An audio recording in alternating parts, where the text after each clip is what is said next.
উত্তম কুমার নায়ক, মহানায়ক, একজন মহান অভিনেতা ছিলেন। যদি উনি সিনেমার নায়ক নাও হতেন, তাহলেও উনি একজন বড় গায়ক হতেন। ওনার যে নিষ্ঠা ছিল গানের প্রতি, তারই কিছু প্রমাণ আপনাদের আমি দেব। একবার জর্জ বিশ্বাসের সম্বর্ধনা হচ্ছে, উত্তম কুমার সেখানে উপস্থিত। জর্জ বিশ্বাস উত্তম কুমারকে বললেন, তোমায় গাইতে হবে। উত্তম কুমার কিন্তু প্রথমটায় রাজি হচ্ছিলেন না। শেষে জর্জ বিশ্বাস জোর করাতে উনি গাইলেন রবীন্দ্রসঙ্গীত।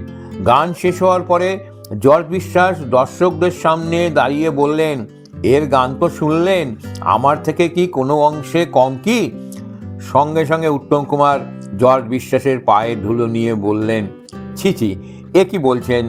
এই হলো গিয়ে উত্তম কুমার। উত্তম কুমারের সব ব্যাপারেই নজর ছিল, 4 রকম আগ্রহ ছিল। এটা ওনাকে জানতে হবে, ওটা বুঝতে হবে, এটা শিখতে হবে। এই রকমই আরেকটি ঘটনা আপনাদের কাছে বলছি। এ থেকেই বুঝতে পারবেন উত্তম কুমারের নিষ্ঠা। উত্তম কুমার যখন বম্বেতে ছোটি সি মুলাকাত করছেন, সেই সময়কার কথাই বলছি।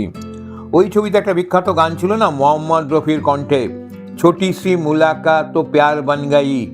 সেই গানের সঙ্গে যে নাচ, সেটা রপ্ত করতে যে উত্তম কুমার কি না করেছেন, সেটা না শুনলে আপনারা বুঝতে পারবেন না।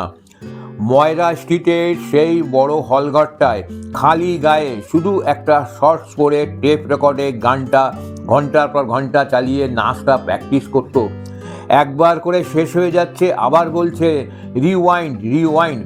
পরে যখন সেটে গিয়ে নাচটা নাচলো বৈজয়ন্তীমালার মতো ওই রকম নাচ জানা একজন অভিনেত্রীর সঙ্গে, তখন শাম্মী কাপুরের মতো নাচিয়ে শিল্পী বলেছিলেন, আরে এ তো হামকো খা জায়েগা।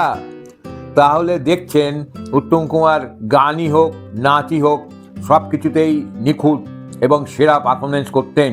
আপনারা এতক্ষণ আমার গল্পটি শুনলেন। পরবর্তীতে এরকমই আকর্ষণীয় অনেক গল্প নিয়ে আসবো এবং আপনারা চ্যানেলটি সাবস্ক্রাইব করে দেবেন। নমস্কার।